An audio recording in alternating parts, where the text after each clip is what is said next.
In this tutorial, I will show you how to add an approved status to tasks in ClickUp. First, open ClickUp and log into your account. Go to the list where your tasks are located. Make sure you are in list view.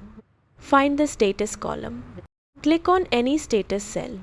Click the three dots in the status menu. Select Edit Statuses. Choose Use Custom Statuses. Click Add Status. Type Approved as the new status name. Pick a color for the status. Click Apply Changes. Your new approved status will now appear in the list. You can now mark tasks as approved when needed. Alternatively, you can rename the done status to approved. This works well for simple workflows. Make sure to save your changes. That is how you add an approved status to tasks in ClickUp.